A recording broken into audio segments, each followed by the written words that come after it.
মধুমঙ্গলের কাছে। মধুমঙ্গল যে ব্রাহ্মণ, বটু, বুদ্ধিমান, বাড়ি কোন বুদ্ধিমান, নামে অন্য কিছু বলি নাই, বেটেগুলা বুদ্ধিমান হয় অনেক সময়। তো বেটেগুলোর আবার দুঃখ আছে যে প্রভুদের কাছে আসি না দিচ্ছে, বাবা আমি যা করি সবই হয় না, মানে তোর লোক একটু খটপট ভেদার লাগে সব দিকে। একদিক থেকে প্রবাদ, একদিক থেকে তো তুই বোর লগে উঁচু গলায় কথা বলতে বলে কি করে, সবসময় তার গলায় কথা ভয়ে নিচে কথা বলতে বলে না, কথা বলতে তার দিকে তাকায় কথা বলতে, তারা এই বললো বলতে লম্বা কথা বলতে উঁচু গলায়, তাই না? এটা রসগোল্লা। মধুমঙ্গল বটু ব্রাহ্মণ এই মিষ্টি খাওয়া ভালোবাসে। সূর্য পূজার সময়ও মধুমঙ্গল ব্রাহ্মণ তো বটুকে সাথে নিয়ে কৃষ্ণ গেছিলেন, কৃষ্ণ ব্রাহ্মণ সেজেছিলেন, সেদিকে যাবো না। মধুমঙ্গল কথা বেশি করে, তখন রাধারানী আসার সময় মোদক বানিয়েছে, মোদক। এখন তার পূজার থালাতে মোদক অতটা দেখি না, তবে আগে মোদক দেখতাম, তাই না? সন্দেহ মোট করে মোদক, এই মধুমঙ্গলের এই মোদক আর ওটার ভিতরে একটু ধুতরা, অর্থাৎ ধুতরাকালে তো সখীরা জানে মধুমঙ্গল আসলে রাধারানী কৃষ্ণের সাথে একটু কথা বলে, মধুমঙ্গল কথা বলে, তাই আসলে মধুমঙ্গল যখন কথা বলছে ওই রাধারানী কি করছে, আসার সময় মোদক নিয়ে এসেছে, তো মোদকটা মধুমঙ্গলকে খাওয়াই দিছে, আর মধুমঙ্গল খাওয়ার পায়, মিষ্টি জিনিস পায়, খাওয়া শুরু করে দিছে। আর ওটার ভিতরে ধুতরা ছিল, মধুমঙ্গল তাই আজ শ্রীকৃষ্ণই আবার মধুমঙ্গলের কাছে গেলেন। শ্রীকৃষ্ণ 24 জন সখা, তার মধ্যে একজন সখা হচ্ছেন মধুমঙ্গল, যিনি ছিলেন ব্রাহ্মণ, আর কেউ ব্রাহ্মণ ছিল না, একজনই ব্রাহ্মণ ছিল। এই বটু ব্রাহ্মণকে বলছেন, কৃষ্ণ বলছেন, হে মধুমঙ্গল, এখন আমি কি করব?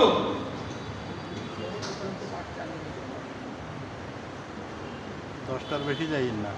যে মধুমঙ্গল বললেন, শ্রীকৃষ্ণ বললেন আমি কি করব? বলে কেন? বলে এই যে অসত্য, আজ আমি রাধারানীর এখানে আজকে প্রবেশ করতে পারবো না, কি করা যায়?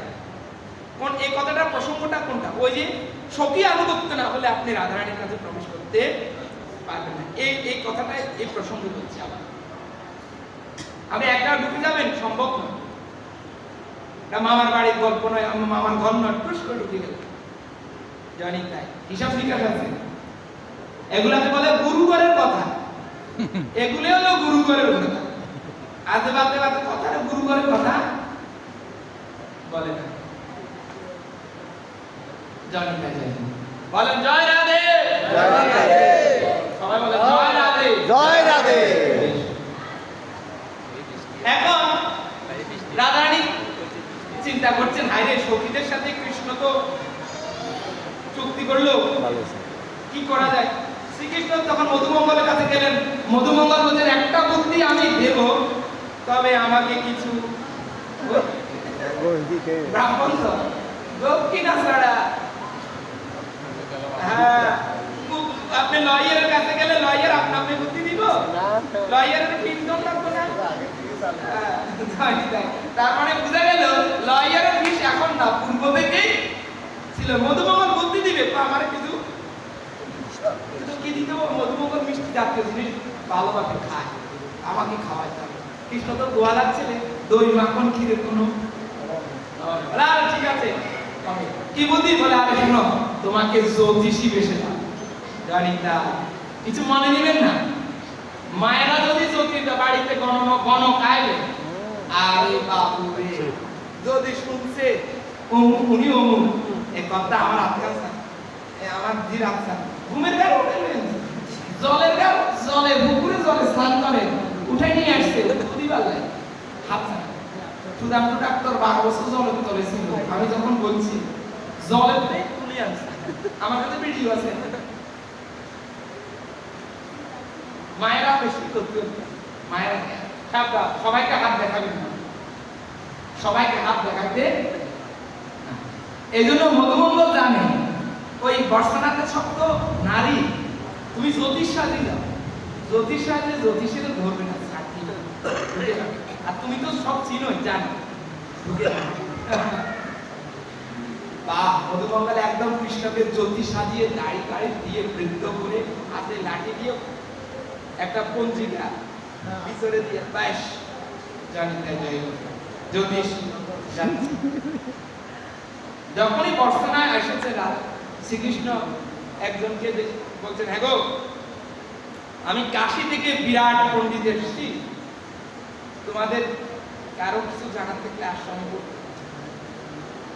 আর তোমার নাম প্রভাবতী না? প্রভাবতীর কিছু চিনি, এ বর্ষানা সেবা করে।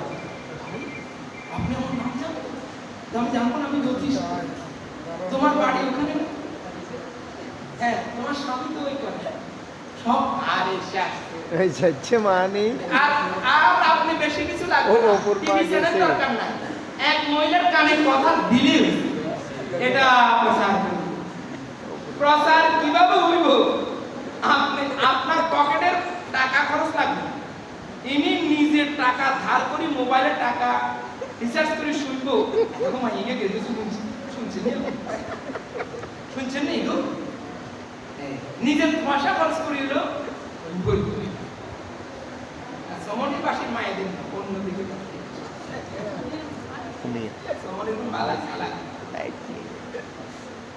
এই তো শুনছে প্রভাবতী, তো বুঝে গেছে প্রভাবতীর নামের সাথে কথার সাথে জ্যোতিষের কথা মিলে গেছে। কানাও এই বগা পরে হইরা কেরা হতে পারে। আরে জ্যোতিষ আসছে, ভীষণ জ্যোতিষ আসো, উনি তো আরো টাকা পয়সা কিছুই নিচ্ছে না, ফ্রি সার্ভিস দেয়। সবাই দলে দলে হাজির, সবাই নাম বলে দিচ্ছে, এ করছে সে করছে। আরে ললিতা সখী সেখানে উপস্থিত। ললিতা সখী এসেছেন, শুনছো? ললিতা এক জ্যোতিষ এসে কাশি গেল, উনি সম্পন্ন। ললিতাকে দেখে কৃষ্ণ দেখতেছেন, ইনি তো রাধারানীর পার্সোনাল সখী। আরে তুমি ললিতা না? তোমার আবির্ভাব তো মথুরা না? ললিতা বলে, খাই আমার নাম ললিতা? আরে ঠিক, হ্যাঁ। ললিতা তখন বলছে, হে জ্যোতিষ, হে জ্যোতিষী, শুনো, আমাদের রাধারানীর একটু বাক্য গণনা করতে হবে, চলো। বলে আমি এটাই তো চাইতেছি, আমিও তো চাইতেছি একটু সেখানে কি করে যাওয়া যায়। এই তো টপ বর্ষিতে চলো। হ্যাঁ গো জ্যোতিষ, তুমি কত বছর জ্যোতিষ? বলে আমি সব জন্মের পূর্ব থেকে আমার এই বল রাধে রাধে রাধে রাধে রাধে।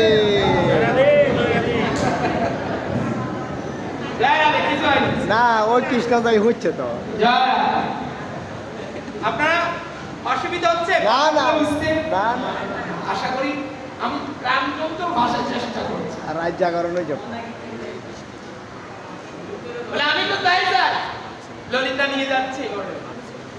ললিতা নিয়ে বলে, আমি জন্মের আগ থেকে সব এইসব জ্ঞান আমি সরস্বতী বিদ্যা প্রাপ্ত আমি পেয়েছি। আচ্ছা, ললিতা যাচ্ছে, এখন ললিতার কথা মিলে যাচ্ছে। এখন রাধারানীর কাছে নিচ্ছে, তো যেতে যেতে যেতে যেতে 6টা ঘর হইতে গেট পার হয়ে গেছে, ধরতে পারে। আর জ্যোতিষ যাচ্ছে, তো আবার এই পঞ্জিকা আছে, লাঠি আছে, দাড়ি আছে, বয়স্ক লোক, তখন জ্যোতিষের মতন তো সুবাদ না।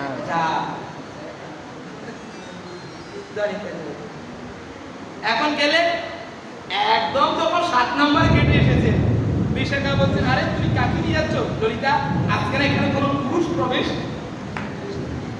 শ্যামনগর বলছে, খাইছে সর্বনাশ, না জানি এখানে ধরা ঠিক যায় কি, এখান থেকে কোনো ফিরে যেতে। ললিতা বলছে, আরে না না, ইনি তো জ্যোতিষ, এখানে কৃষ্ণ, এখানে ঢুকা নিষেধ, কৃষ্ণ ঢুকা নিষেধ, অন্য কোনো পুরুষ। ইনি তো জ্যোতিষ, ইনি আমাদের রাধারানীর কেন এরকম আনমনা চিনতে থাকে, কেন কি হয়েছে এটা জানবো জ্যোতিষ থেকে। কৃষ্ণ বলছে, তাহলে আমার শেষ চিকিৎসা এখনো মানে হাই ডোজ দিতে হবে, দেখা যায় এখান থেকে এটা পার হইতে হলে ডোজ হাই দিতে হবে। বলে আমি না না জ্যোতিষ। ললিতা বলছে, আপনি জ্যোতিষ মশাই, আপনি পণ্ডিত মশাই, মনে কষ্ট নেবেন না। না না, আমি জানি আজকে এখানে কৃষ্ণ আসবে কেলে ছোড়া, হ্যাঁ আজকে তো এখানে ললিতা বলছে আপনি এটাও জানেন? আমি সব জানি। তুমি বিশাখা না এই চিন্তা না ওরে, বলে আরে পণ্ডিতজি তো সব জানে, পণ্ডিতজি সব জানে, পণ্ডিতজি সব জানতা কি করা। জয় রাধে। ললিতা বলছেন এই যে পণ্ডিতজি আপনি বসুন, আমি একটু বাইরে সতর্ক করে আসি। সাবধানে আবার কোনো ঢুকে যায়। সতর্ক করতে গেলে শ্যামনগর ভিতরে প্রবেশ করলে রাজনন্দী বিশ্ববানু রন্দিনী ব্রজেশ্বরী শ্রী রাধারানী রত্ন সিংহাসনে বসে আছে, আর শ্যামনগর তার চরণ তলে।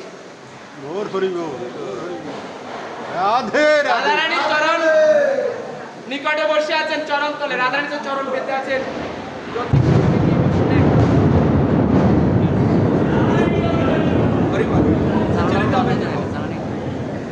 রাধারানী বসে চরণে বসে আছেন। ললিতা তো গেলেন জয়নিতায়, ললিতা গেলেন যাকে পাহারা দেওয়ার জন্য, সে তো ঢুকে গিয়েছে অলরেডি। তো শ্রীকৃষ্ণ রাধারানীর কাছে এসেছেন, তো কৃষ্ণ রাধারানী বামস্ত ধরে একটু হাতের চাপ দিলেন। ললিতা এটা দেখে ফেলেছে, আরে যদি বয়স্ক বুড়ো হয়েছ, আমাদের রাধারানীর হাত টিপে দিলে তুমি, তোমাকে তো ভালো মনে হচ্ছে না। বলে আরে আমার বয়স হয়েছে, তোমাদের যেরকম কপাল দেখে বলে দিয়েছি, মুখ দেখে বলে দিয়েছি, সবকিছু তো আর দেখতে পাচ্ছি না। তোমাদের রাধারানীর হাতের রেখা, অনেকগুলো রেখা চুপসে গেছে, ডুবে আছে, একটু টিপ দিয়ে দেখলাম, এজন্যই তুমি বুঝতে পারোনি ললিতা। ও আচ্ছা, বলে শুনো ললিতা, বলে তাহলে কি দেখলে আমাদের রাধারানীর, কেন এরকম আনমনা চিত্তে থাকে? বলে তোমাদের রাধারানীর তো ওই যে কৃষ্ণ প্রেমের, সে তো সর্বক্ষণ কৃষ্ণ চিন্তা করে। ললিতা বলছেন আরে এই কথা তো জ্যোতিষ সঠিক বলে দিয়েছে। বলে তাহলে কি করার, কি করলে রাধারানী সর্বদা ভালো থাকবে? বলে কৃষ্ণকে সর্বদা রাধারানীর সাথে রাখো, একলা রাধারানীকে রেখো না। এই জন্য একলা রাধারানী কোথাও নাই, রাধারানী একা নাই, তো রাধারানীর সাথে কৃষ্ণ আছে। বেশ আচ্ছা, আগে বৃন্দাবনে একক কৃষ্ণই ছিল। মা জাহ্নবা মা গোস্বামী নিত্যানন্দ বংশ, নিত্যানন্দ বাবুর পত্নী জাহ্নবা গোস্বামী বৃন্দাবনের সপ্ত দেবালয়ে, আপনারা এখানে গেলে দেখবেন বর্ষনাথ বৃন্দাবনের সপ্ত দেবালয়ে শ্রী বিগ্রহ কৃষ্ণ বড়, রাধারানী ছোট আলাদা। কারণ আগে রাধারানী ছিল না, আগে একক কৃষ্ণকেই পূজা করত। এই জাহ্নবা মাতা গোস্বামীর কারণে আজ বৃন্দাবনের যুগল। শ্রী গুরু বন্দনাথ আমরা গাই না, শ্রী বৃন্দাবন যুগল ভজন ধন ময় প্রলয় উপদে। শ্রী গুরুদেব আমাদেরকে বৃন্দাবনের যুগল সেবা করার উপদেশ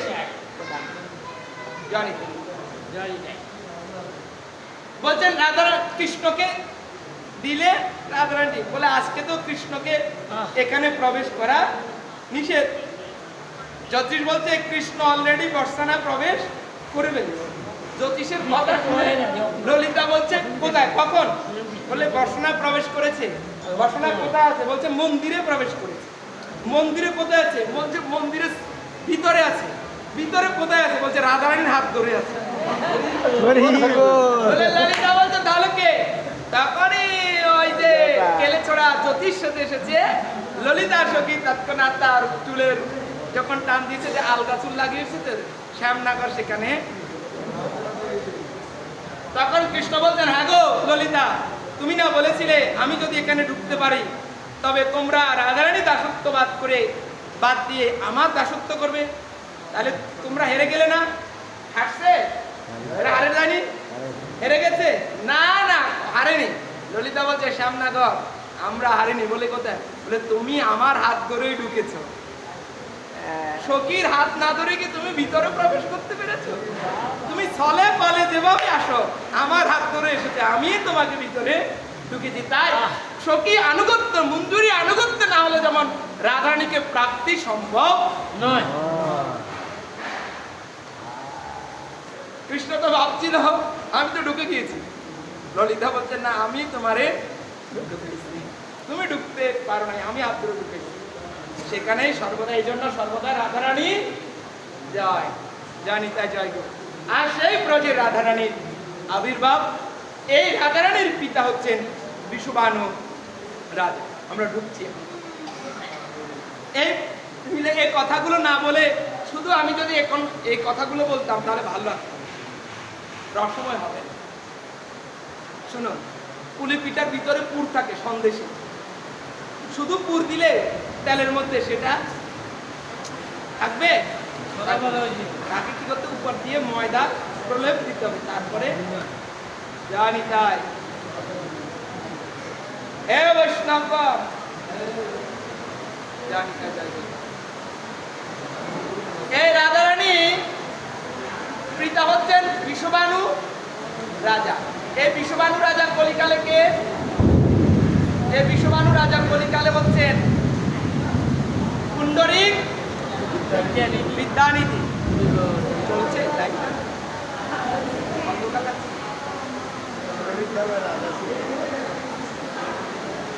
চট্টগ্রাম হাটাজারিতে আপনারা যাবেন, পুণ্ডরীক বিদ্যানিধি, জয় জয় পুণ্ডরীক বিদ্যানিধি, বক্রেশ্বর পণ্ডিত। বাসুদেব মুকুন্দ নয় কিন্তু, কত হবে বক্রেশ্বর। এ বিশ্ববানু রাজা জানি তাই, এই বিশ্ববানু রাজা এবং শ্রী কৃত্তিদা সুন্দরীর কন্যা হচ্ছেন শ্রীমতী রাধারানী। অন্ধকারে আমি কিছু দেখছি, আমি শুধু সংক্ষিপ্ত ভাবে, বাইরের কথা, আমার কথা তো ওখানে শুনতে পাচ্ছেন না, আপনারা একটু নীরবতা পালন করুন, শোনা যাবে। প্রাকৃতিক দুর্যোগের কারণে এই অবস্থা। আমি এখন পাঠ ছেড়ে দিলেও আপনারা যেতে পারবেন না, জানতে, তাই না? হরিবল, ভাগবত কথা শ্রবণে কল্যাণ মঙ্গল। শ্রদ্ধা করে শুনেন, শ্রদ্ধা করে শুনলেই আপনার কল্যাণ।